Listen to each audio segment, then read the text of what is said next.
katika juma hili na tuweke hitimisho katika somo letu la unabii. Tuligundua na kuona ya kwamba Mungu amekusudia kutumia neno lake, na kwa neema yake ameahidi kuto kufanya jambo lolote bila kuarifu au kutangazia umma au watakatifu wake habari ya mambo ambayo yatatokea katika nyakati zao, katika maisha yao, katika historia ya ulimwengu. Aliwatangazia na kuwaeleza ni nini ambacho kinatokea. Kwa wazi mkubwa tunaona ya kwamba Mungu ametumia njia hii ya moja kwa moja kuwasiliana na wanadamu wake kupitia unabii, na alichagua njia hiyo ili wanadamu wajikite na kuweka mawazo yao kwa Mungu na kuvuta hisia zao kwake, wakijiandaa kwa ujio wake ambao uko karibu sana. Tuligundua maana ya unabii ni jinsi ambavyo Mungu anawasiliana na wanadamu wake kupitia unabii na kwa kupitia manabii aliyowachagua yeye mwenyewe. Tuligundua ya kwamba ujumbe wake hauji tu kwa utashi wa mtu. Tuliona ya kwamba anachagua manabii wake, anachagua watu wake ili kutimiza mapenzi yake na makusudi yake, lakini pia kwa ajili ya kuwasilisha ujumbe ambao amekusudia kwa watoto wake. Tuliona katika Amosi sura ile ya 3 mstari wa 7, hakika Bwana Mungu hatafanya neno lolote bila kuwafunulia watumishi wake siri yake. Hatafanya neno lolote, hatafanya jambo lolote bila kuwafunulia watumishi wake, manabii wake, siri zake za mbinguni na yale ambayo yanaweza kutokea katika historia ya ulimwengu. Kwa hiyo hata sisi katika nyakati hizi Mungu bado ameendelea kufunua siri zake, ameendelea kufunua mapenzi yake, ameendelea kufunua makusudi yake kwetu. Ndio maana katika juma hili kupitia masomo ya uwakili, kupitia mafundisho makuu, kupitia mahubiri na hotuba mbalimbali, Mungu ameendelea kufunua mapenzi yake na njia jinsi ya kuishi na kutenda hayo yote, ili lisiwe ni jambo la kushtukiza katika maisha yetu. Unabii unatuonyesha jinsi gani ambavyo Mungu anafunua mapenzi yake na anafunua siri zake kwa watoto wake. Lakini pia ilikusudiwa kuwa ni tangazo. Tuliona ya kwamba ni tangazo la mapema la Mungu na onyo lake la upendo na mwaliko wa kujibu kabla ya matukio hayo hayajatokea. Mungu anatualika kupitia neno lake, akitoa onyo, akitutaka tuweze kukaa tukiona yale ambayo yanaujia ulimwengu, jinsi gani ambavyo tunaweza tukaishi. Tuliona lengo kubwa ni kuwa haikuwa kwa ajili ya kuturidhisha katika udadisi wa kujua mambo, lakini ni kuleta mahusiano ya kweli na Mungu wetu.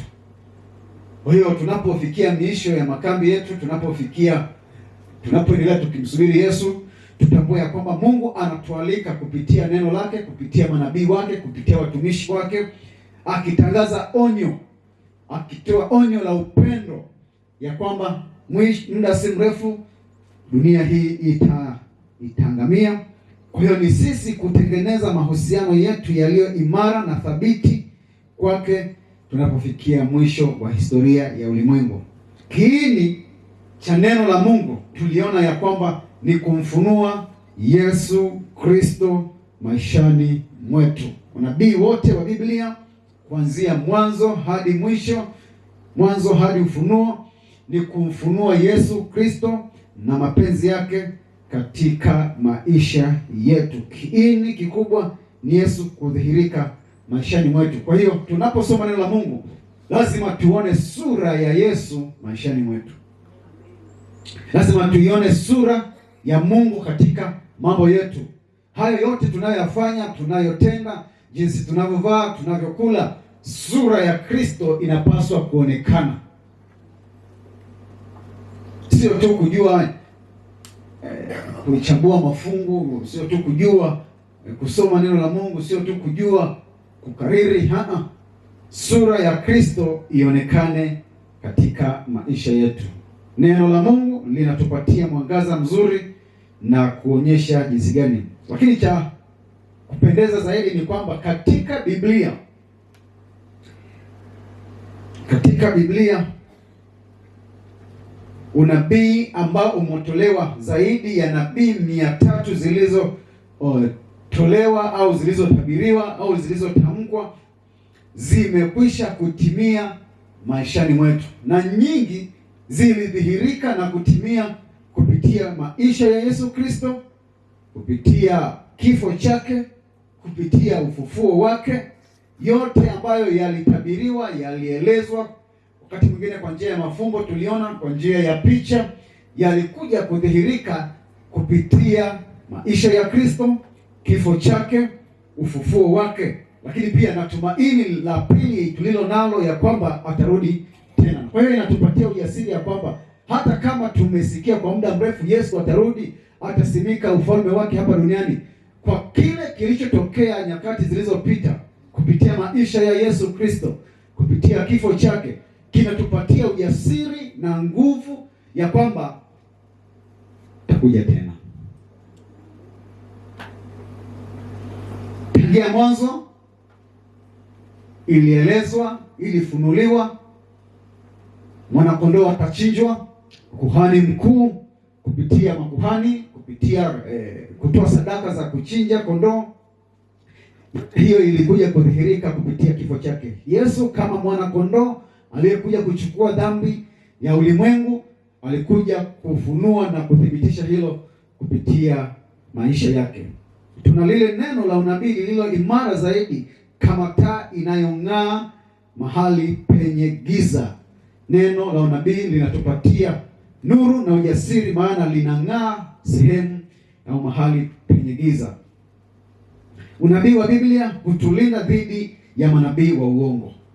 Tuligundua ya kwamba ni katika unabii wa Biblia tunavutwa na kuwa wadadisi na wachambuzi wa kina wa kukita mawazo yetu kwa Mungu na kupata ule ukweli halisi wa neno la Mungu. Kwa hiyo hata wanapotokea huku na huku na kutuambia habari za uponyaji ambao sio sahihi, wakitupatia habari za mafundisho ya uongo, sisi tunakuwa na ujasiri kupitia neno la Mungu ambalo linatuongoza katika kusoma na katika kufundisha. Kwa kujifunza unabii, wasafiri wa kwenda mbinguni hujifunza kupima mafundisho kwa neno la Mungu badala ya kutumia mihemko, badala ya kutumia mitazamo ya kisiasa, badala ya kutumia utashi wa mtu. Tunajifunza neno la Mungu kwa hisia za mtazamo wa neno la Mungu, na hii inaenda sambamba na uongozi wa Roho Mtakatifu, kwa sababu manabii waliandika na kunena yaliyotoka kwa Mungu. Waliyaleta haya yote yaliyotoka kwa Mungu kwa kuongozwa na Roho Mtakatifu. Inawapasa wasomaji na wale wanaoliishi neno, wanaofuata unabii huo, waruhusu Roho Mtakatifu awasaidie kutafsiri, awasaidie kulisoma neno, awasaidie kuishi kupitia hilo neno, ndipo watakapoweza kuelewa maana halisi, ukweli halisi wa kile ambacho kinazungumzwa kupitia neno la Mungu. Hii italipelekea kanisa na kila mtu mmoja mmoja kujilinda dhidi ya mkanganyiko wa misingi ambayo siyo sahihi katika neno la Mungu. Tukikutana na madai ya uongo, manabii wa uongo watajitokeza. Kutakuwa na ndoto za uongo, kutakuwa na maono ya uongo, lakini lile neno la uhubiri lililotulia ndani yetu litatuongoza katika sauti ya Mungu na kutambua neno lake katika usahihi wake. Hii linatupatia ujasiri, na hivyo tunapofikia mwisho tunaona jinsi gani ambavyo hata katika maisha na karne za ulimwengu pametokea falme mbalimbali, ambazo zimekuwa zikiendelea na kuongoza dunia katika ujasiri na katika historia hiyo, lakini pakiwa na tahadhari na onyo kubwa juu ya maisha yao na ustawi wao na jinsi ya kuongoza. Tumejifunza kupitia Danieli sura ya 2 na Danieli sura ya 7, na tukaona jinsi gani ambavyo falme hizi zilikuwa zikifanya kazi, lakini kuna watu waliopata onyo na tahadhari mapema ya jinsi gani ambavyo dunia itaenda na itafanya itaongoza kwa kutumia ujasiri wao. Cha ajabu ni kwamba ilifika wakati wakaliacha neno la Mungu, wakaacha kufuata unabii ambao ulitolewa, wakajichukulia uongozi huo kwa utashi wao, kwa jinsi ambavyo walibarikiwa, jinsi ambavyo walilindwa, na ikafika wakati ufalme wao, ujasiri wao, uchumi wao ukafanya nini? Ukaanguka. Lakini hii ikatupatia picha tu ya kwamba pamoja na mambo yote hayo, bado utawala wa Mungu uliendelea kudumu milele na milele. Utawala wa Kristo unaendelea kudumu milele na milele, hata katika nyakati hizo ngumu, hata katika nyakati hizo zenye kuwa na mavurugu na mikanganyiko ya kisiasa, lakini palikuwa na watakatifu wa Mungu waliosimama imara. Na hii inaendelea kutupatia tumaini ya kwamba katika nyakati hizi za mwisho tulizo nazo, pamoja na masumbuko, pamoja na migogoro, pamoja na machafuko yote hayo, pamoja na uibukaji wa manabii wa uongo, bado wapo watakatifu wa Mungu ambao wanaweza kusimama imara, kama ilivyokuwa kwa kina Danieli na wenzake. Katikati ya machafuko waliendelea kusimama imara, na hii tunaendelea kuona ya kwamba waliendelea kusimama imara katika neno la Mungu na kumtafuta Mungu. Walipokutana na ndoto, dunia iliposhindwa kutafsiri neno la Mungu, walirudisha hisia zao na akili zao kwa Mungu wa mbinguni, naye akaendelea kuwafunulia siri yake kama ambavyo Mungu ameahidi kupitia neno la Mungu.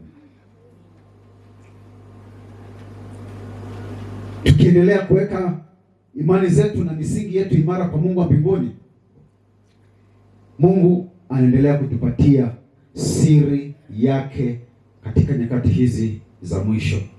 Unabii umekusudiwa pia kutupatia siri za mbinguni katika maisha yetu, katika nyanja yoyote ile ya maisha yetu. Neno la Mungu linatupatia siri na mbinu na mafanikio makubwa na ustawi wetu wa kiroho katika maisha ya Ukristo. Tunapofikia mwisho wa vipindi vyetu, ninawatia moyo kuwa watu wa kupenda neno la Mungu. Huko siri yake imefichuliwa na Mungu anazungumza nasi kupitia neno lake. Mama White anaendelea kusisitiza kupitia kitabu chake cha Shuhuda kwa Watumishi, Testimony to Ministers. Anasema, na tusome na kujifunza unabii wa Danieli ili tujue yaliyoandikwa na yaliyoamriwa katika mashauri ya Mungu. Ujumbe huu wa mwisho utatukumbusha kwamba historia ilielekea kwenye urejeshwaji. Dhambi haitaendelea kudumu milele. Uovu hautaendelea kudumu milele. Machafuko, mateso hayataendelea kudumu milele. Siku moja watakatifu wa Mungu watasimama katika ushindi pamoja na Kristo. Watakatifu wa Mungu watasimama kwa ushindi pamoja na Kristo. Bwana Yesu asifiwe. Maisha haya yenye magonjwa, maisha haya yenye dhambi, maisha haya yenye uovu, maisha haya yenye mateso, maisha haya yenye dhoruba nyingi, anasema hayataendelea kudumu milele. Siku moja watakatifu wa Mungu watasimama kwa ushindi pamoja na Kristo. Sura ya Danieli inatupatia tumaini na ujasiri tunapoishi nyakati hizi za mwisho. Mungu anatupatia ushindi dhidi ya dhambi. Sura hii inaondoa hofu, lakini inaleta matumaini kwa wale wote wanaomtumaini Kristo na wanabaki wakimwamini Mungu na kutawala naye pamoja naye milele na milele katika makao ya mbinguni. Kwa nini lisiwe tamanio lako? Kwa nini lisiwe tamanio langu katika nyakati hizi, siku moja kutawala na Mungu milele na milele katika makao ya mbinguni? Falme 4 zilisimama na kuanguka. Pembe ndogo ilijaa kiburi, ikifanya vita dhidi ya watakatifu. Ikifanya vita dhidi ya watakatifu, lakini mwisho wake ilinyamazishwa. Ipo saa watakatifu wa Mungu watapitia dhoruba, wakiteswa kwa kusimama imara katika imani yao na kutangaza habari njema za wokovu. Ipo saa watanyanyaswa, ipo saa watateswa, ipo saa itafikia hatua kuchomwa, ipo saa itafikia kuzuiwa kufanya mambo yao kwa uhuru. Lakini tumaini tulilo nalo ni kwamba hayo yote nayo yatakoma, yataisha. Katika yote hayo, mzee wa siku, kuhani wetu mkuu, katika kiti chake cha enzi atasimama na kusimamisha ufalme wake ambao haujawahi kusimama kinyume na mapenzi ya Mungu. Tayari anakuja kusimama na kushinda vita hivi, na kila mtakatifu aliyewahi kuteswa kwa ajili ya kweli, Mungu anampatia taji ya uzima.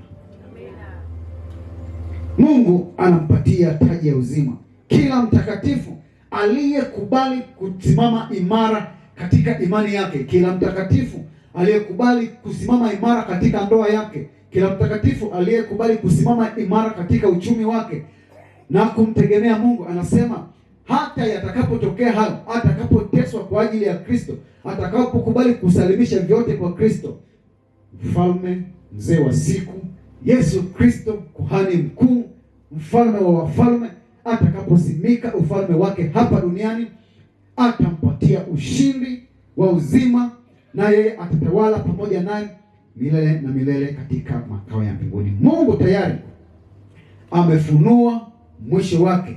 Mahakama ya mbingu tayari yameketi. Yesu Kristo mwana kondoo tayari amepokea ufalme wake, na swali pekee linalobaki ni kwamba, je, nitashinda? Je, nitakuwapo? Je, nitakuwa sehemu ya wale watakao rithi na kuwa wafalme, ya kurithi ufalme wa mbinguni pamoja na Kristo? Hilo ndilo swali ambalo linabaki akilini mwetu asubuhi ya leo. Je, utakuwepo? Je, utakuwepo? Mwanakambi wa 2026 Ushanje, utakuwepo?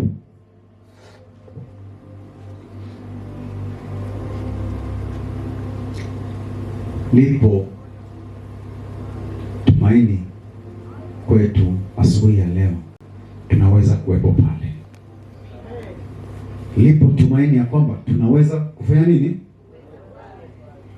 Tunaweza kuwepo pale, na hiyo ipo kwa ajili yetu na si kwa mwingine. Wokovu huo, tumaini hilo ni kwa ajili yako na sio kwa mwingine. Ni kwa ajili. Kwa hiyo tunapoishi katika nyakati hizi, mambo yote yanayokuja yasitukatishe tamaa. Yote yanayotokea yasitukatishe tamaa. Tuwe na ujasiri, tuwe na nguvu, tukiamini ya kwamba tunayo sababu ya kushinda.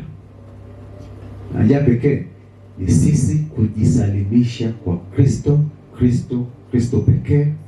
Nguvu zetu, afya zetu, mali zetu, watoto wetu, familia zetu, tuzisalimishe kwa Kristo na Kristo pekee. Ndiye anayeweza kutuokoa na kutuwezesha kushinda jaribu hili na pambano hili. Mungu awabariki sana. Amina. Wakati tunapofikia mwisho, nitawaalika kuwa na maombi ya kujiweka wakfu mbele za Mungu, ya kuweza kuishi maisha matakatifu yaliyojaa ujasiri na tumaini la pekee kwa ustawi wetu wa kiroho na safari ya kwenda mbinguni. Bwana Yesu asifiwe. Yaani hilo liwe ni ombi la kila mmoja wetu, ya kwamba kama ambavyo Mungu amekusudia kupitia neno lake sisi kuwa washindi na kutawala naye milele na milele katika makao ya mbinguni, tusisome tu hapa na kuishia hapa na kujifunza hapa, kujiweka wakfu mbele za Mungu na kumwambia Mungu kupitia Roho yake Mtakatifu atuwezeshe kufika ng'ambo ile. Yesu, kwa imani na kutumaini pekee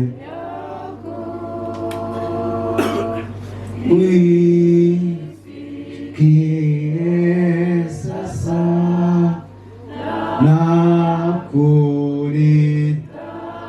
Tukasogea mbele. Ni wako kabisa tangu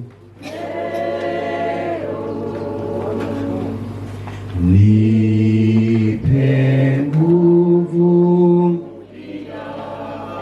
za kusaidia moyo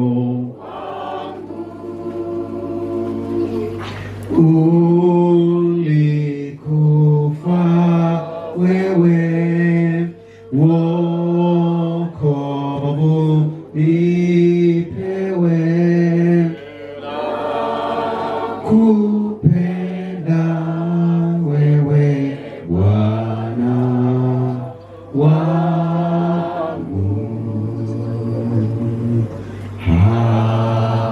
Hapana zunguka katika mashaka na matata, palipo na agiza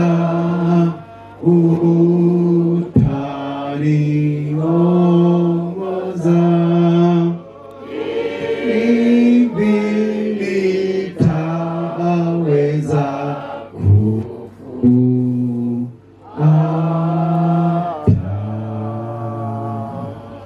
Wazoeni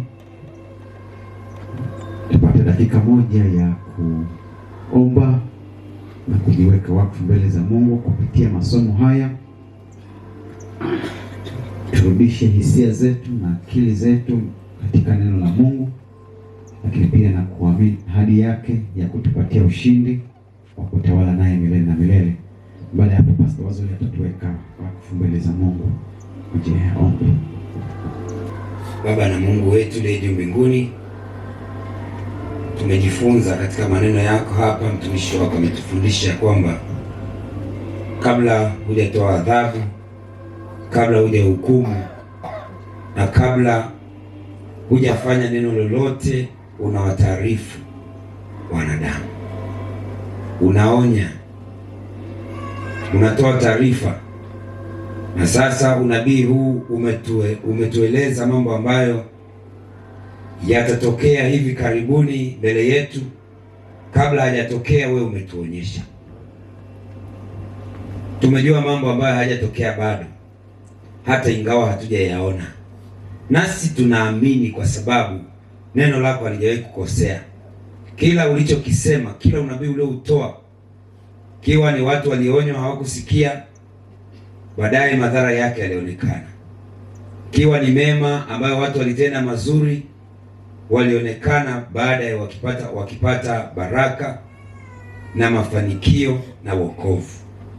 Sisi pia kama kipindi cha zamani umetupatia maonyo na umetujulisha nyakati tulizo nazo, ya kwamba ni nyakati za hatari. Umetujulisha nyakati tulizo nazo ya kwamba maovu yataongezeka. Umetujulisha nyakati tulizo nazo kwamba dalili nyingi za matukio mbalimbali ya vita, majanga, matetemeko na kila uchafu, kila vurugu zote zinazotokea katika zama hizi ni ishara ya kwamba Yesu Kristo anakuja upesi. Lakini kwa sababu ya hali tulio nayo sasa, sisi ni watu wenye mambo mengi yasiyokuwa na faida. Tunapoteza muda wetu mwingi katika vitu ambavyo hata tunajua kabisa havitatusaidia chochote. Hata hizo tunazoita anasa, hakuna ambaye amefurahia. Zaidi ni kuchakaa, zaidi ni kuharibika, zaidi hasara inakula kwetu hivyo kila siku. Matokeo ya maovu yetu tunayashuhudia siku baada ya siku, na kila tunapoanguka, kila tunaporudi nyuma, hakuna siku tumefurahi na kunufaika kwa ulimwengu unaopita. Akili zetu zinajaza mapotofu, akili zetu zinajaza vitu visivyokuwa na maana. Leo kumekuwa na vitu katika television, vitu vya kutazamwa, michezo, maigizo, burudani, ambazo baada ya hapo zinafurahisha akili kwa muda na baadaye zinaleta huzuni. Mitandao imejaa kila mahali, na huko ndiko mahali ambapo tunakimbilia tukidhani ya kwamba kuna faraja, lakini huko ndiko kumeleta magonjwa ya akili, misongo, hofu, mashaka. Watu hawana amani kila wakati. Huko ndiko uharibifu wa tabia umetokea. Uvivu umetawala. Tabia za uharibifu kwa vijana wetu zimezidi kuongezeka. Tunasikitika kwamba wakati ambapo wewe unatuita, wakati ambapo dalili zinaonyesha wazi ya kwamba wakati umeisha, ndipo sisi tunapotoka na kuendea ulimwengu. Lakini kwa ajili ya ujumbe wa makambi haya, kwa ajili ya mafundisho haya ya unabii ambayo mtumishi wako ametoa wiki nzima, tunaungama kurudi nyuma kwetu, tunaungama uvivu na kulala usingizi. Tunakusihi ukatufufue tena. Geuza akili zetu, geuza mawazo yetu yasiangalie mambo yapitayo na kuyapenda na kuyajali sana. Tutumie muda mwingi kwa ajili ya mambo ya milele. Tutumie akili zetu kwa ajili ya kujiandaa kwa ajili ya nchi mpya na mbingu mpya, maana hii tulio nayo inachakaa. Tafadhali Mungu wetu, makambi haya na yatoshe kugeuza akili zetu na mawazo yetu ya kugeukie wewe. Tukumbushe tena kuwa watu wa neno. Tukumbushe tena kuwa watu wa kusoma kila asubuhi, kila jioni. Tukumbushe kulishika neno lako na kulifuata. Mawazo yetu yajazwe na fikra takatifu. Tutembee pamoja nawe katika maisha yetu. Tuishi kama vile tunaye Mungu, tusiishi kama vile hatuna Mungu. Tuishi tukijua kwamba wewe unatuona, unatutazama, unatujali na unatupenda. Imani zetu ziongezeke, uadilifu wetu uinuke na jina lako likatukuzwe. Lakini Bwana, umetupatia kazi kubwa ya kwenda kutangaza ujumbe huu kwa watu wengine.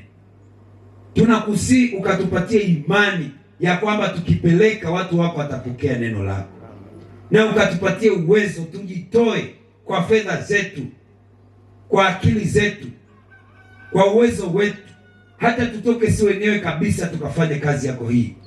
Lakini pia ukatupatie baraka zako ili tunapokwenda tusikaukiwe na kukata tamaa, lakini tujaze imani, tujue kwamba wewe ni mpaji, utatupatia kila kitu na maisha yataenda mbele, huku tukiwaandaa watu kwa ajili ya kile kipindi ambacho tutakuwa mbele zako kule mbinguni.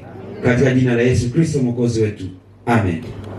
Niimbe pendo lake, pendo la Yesu Bwana, sababu alitoka kwa Baba akafa. Niimbe pendo lake, pendo lake, pendo la Yesu Bwana, sababu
machozi alitoa, ingawa sijalia, maombi yangu bado aniombea hapo. Machozi alitoa, ingawa sijalia, maombi yangu bado aniombea